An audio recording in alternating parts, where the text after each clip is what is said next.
Hello friends मु विद्युत प्रभा विधि विधान कुकिंग चैनल स्वागत करुच्ची।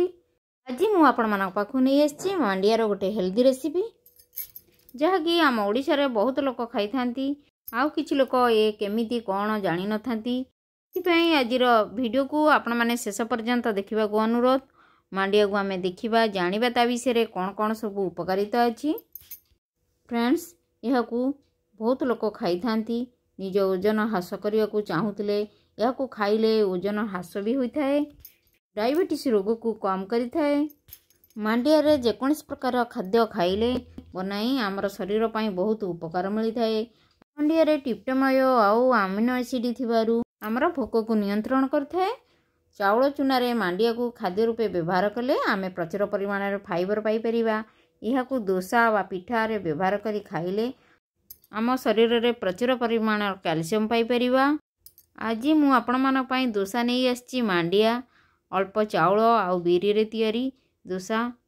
ताहले चलंतु जीवा मांडिया केमिति कोन प्रथमे देखि नेबा। जो भौणी मान भाई माने जानि नांती देखंतु मांडिया सोरिष भଳି देखियागु ये विभिन्न प्रकार थाए धला कला लाल येलो। फ्रेंड्स जो भाई भौणी माने gas acidity diabetes cholesterol fatty liver होता है यह को खाइले सबू रोगर मुक्ति मिलता है।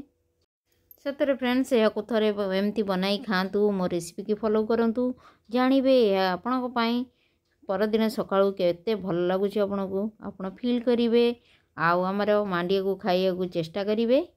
ताले आसंतु जीवा हमर रेसिपी आडू एबे देखंतु फ्रेंड्स मु एठारे कला बिरी रो फाळ को नैची यह को बतुरई चोपा छड़ाई नैची।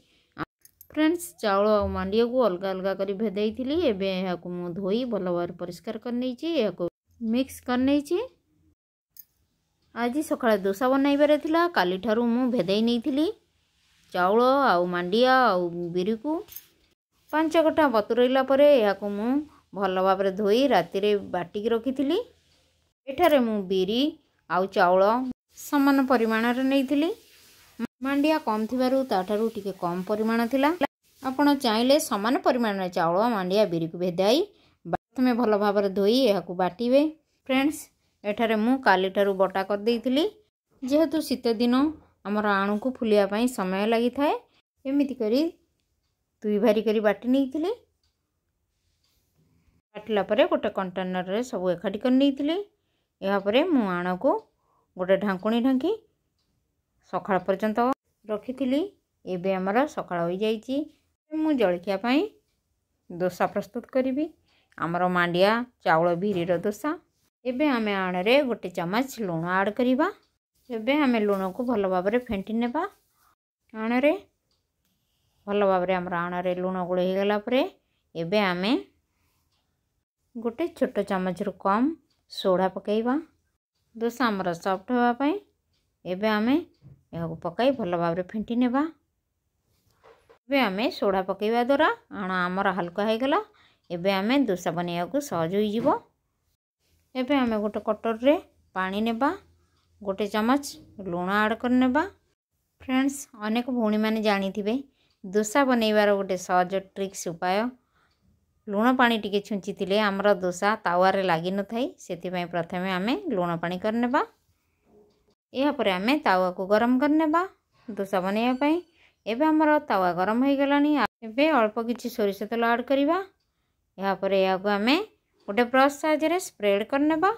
यह पर आमे जो लूण पानी की रखिथिले यह को पकाई छिंची नेबा जेमति हमर डोसा भल भाव रे उठी जिवो हमको बेसी करिया पड़िबनी। एबे आमे मांडिया चाउल रो आण को 2 चम्मच पकाई तावा रे स्प्रेड कर नेबा गोल आकार रे। एबे हमर डोसा राउंड शेप हो जाइछि। एबे हमर डोसा भी होई आसलानी। एबे में चारिपटे गोटे चामच नहीं ऑयल किछि ऐड करिबा। ऑयल देबा द्वारा हमर कुरकुरापन रही थाए मुसमुसिया लागि थाए डोसा। फ्रेंड्स यह बहुत टेस्ट आ स्वादिष्ट मध्य बहुत कम समय रे आपण बनाई खाई परिबे।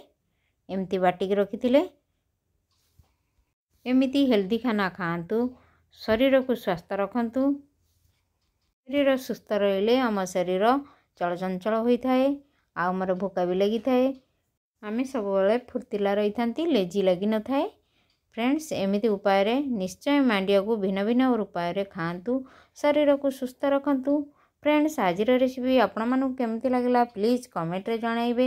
आउ मोर रेसिपी को फॉलो करिवे। फ्रेंड रिलेटिव को शेयर करिवे। फ्रेंड्स एमिति करी सब डोसा को बनाई नेले। एबे आसंतु गरम गरम परिसी नेबा खाइबा पई। फ्रेंड्स एठारे मु डोसा सहित भजा बनाइथिली। मु डोसा रे खाइली। आपण चाहिले टमाटर सॉस अचार भर्तास रे खाइ परिबे, डालमा रे खाइ परिबे, तरकारी रे भी खाइ परिबे। डोसा एमती एक जिनस सबुथरे खाई हबो। रसम हो कि सांबर सबुथरे खाइले मजा लगी थाए बा चटनी रे। फ्रेंड्स मु आपण मानको हेल्दी रेसिपी देखाउची तेणु करी मु हेल्दी ग्रीन वेजिटेबल सहित डोसा बनाइथिली। आपण मानको केमती आज लागुची मोर सकाळ जळखिया रेसिपी मांडिया डोसा प्लीज कमेंट रे जणाइबे। आशा करे आज रेसिपी आपण मानको भल लागि थिबो।